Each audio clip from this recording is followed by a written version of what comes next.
Hola a todos y bienvenidos. Hoy vamos a meternos de lleno en dos de las tareas más alucinantes que hace nuestro cerebro, el lenguaje y el reconocimiento.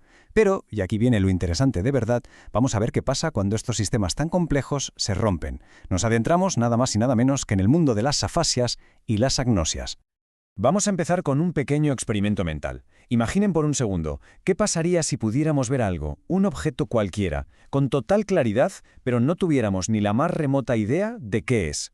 Esta pregunta, que parece de ciencia ficción, nos mete de cabeza en el meollo del asunto. Nos abre la puerta a ese mundo tan extraño y fascinante de los trastornos neurológicos, justo en el punto donde se rompe la conexión entre lo que percibimos y lo que sabemos.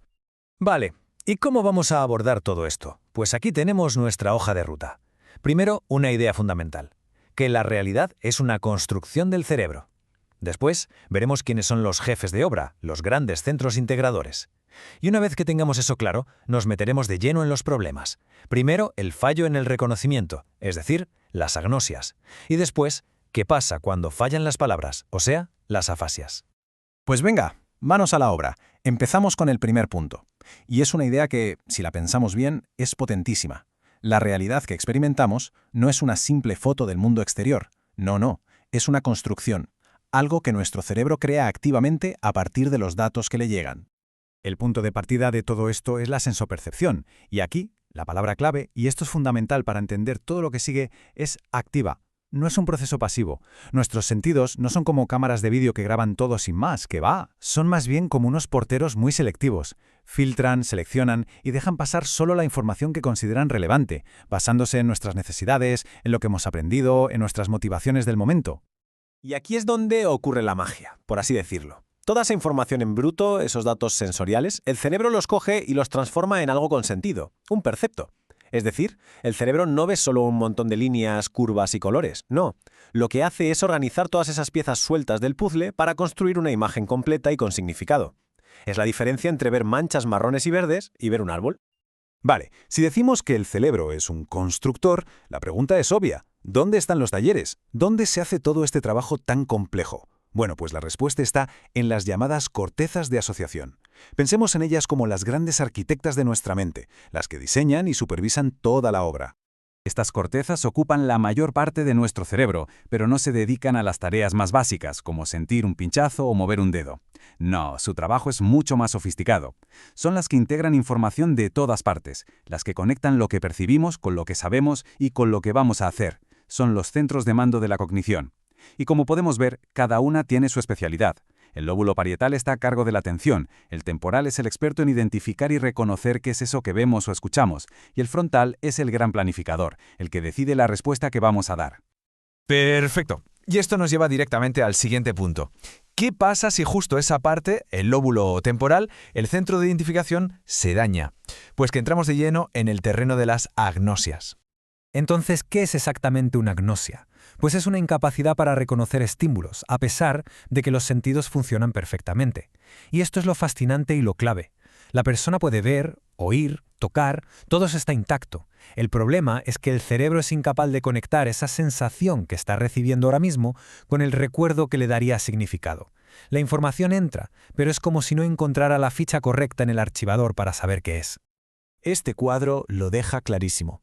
La sensación, digamos el hardware, el ojo, el oído, funciona a la perfección. Una persona con agnosia visual ve las líneas, las curvas, el color de una llave.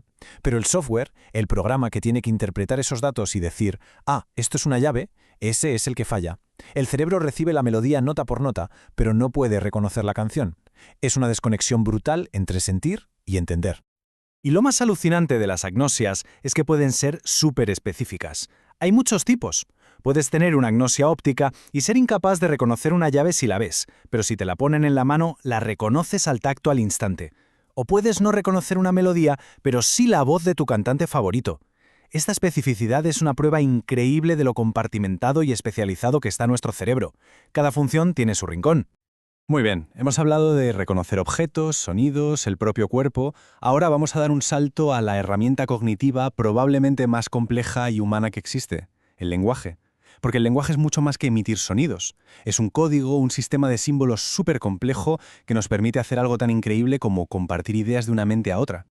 Y si hablamos del lenguaje en el cerebro, hay un dato que es absolutamente clave. Un número, 97%. En el 97% de la población, casi todo el mundo, las funciones del lenguaje están ubicadas principalmente en el hemisferio izquierdo. Ojo, esto incluye a la mayoría de los zurdos también. Es una de las especializaciones más bestias y conocidas del cerebro. El lenguaje vive, por así decirlo, en el lado izquierdo. Y dentro de este hemisferio hay dos estrellas principales. Por un lado tenemos el área de Broca, en el lóbulo frontal. Pensemos en Broca como el motor de la producción del lenguaje. Es la que se encarga de que podamos hablar, de construir las frases, de escribir. Y por otro lado está el área de Wernicke, más atrás. Wernicke sería el diccionario o el centro de comprensión. Es la que nos permite entender lo que nos dicen, decodificar el significado de las palabras que escuchamos. Vale, ya tenemos a los protagonistas. Broca para producir, Wernicke para comprender. La pregunta de nuevo es, ¿y qué pasa si estas áreas tan importantes se lesionan? Pues que entramos en el mundo de las afasias. Y aquí, atención, porque esto es muy importante para no confundir. Una afasia es un trastorno del lenguaje, del código, de los símbolos. No es un problema de los músculos de la boca para hablar, eso sería una disartria. Tampoco es un problema de sordera. Una persona con afasia puede oír perfectamente y tener los músculos de la cara intactos, pero tiene un problema para usar el sistema de símbolos que llamamos lenguaje, ya sea para expresarse o para entender. De hecho, históricamente, el estudio de las afasias fue una auténtica revolución en el siglo XIX. Gracias a pacientes como los de Broca y Wernicke, los científicos pudieron demostrar, por primera vez, que las funciones mentales complejas como el lenguaje no estaban flotando por todo el cerebro, sino que tenían una ubicación física, una base neuronal concreta.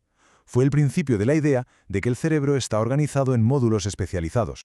Así que, ¿cuál es la gran conclusión de todo esto? Pues que tanto las agnosias como las afasias, por muy duras que sean para quienes las sufren, son para la neurociencia una ventana increíble para asomarnos al funcionamiento del cerebro. Nos enseñan, a través del fallo, cómo se organiza el cerebro sano. Nos demuestran que funciones tan complejas como reconocer una cara o mantener una conversación dependen de redes neuronales súper especializadas y conectadas entre sí. A veces, para entender cómo funciona una máquina, lo mejor es ver qué pasa cuando se rompe una pieza. Y quiero terminar con una pregunta que va un poco más allá.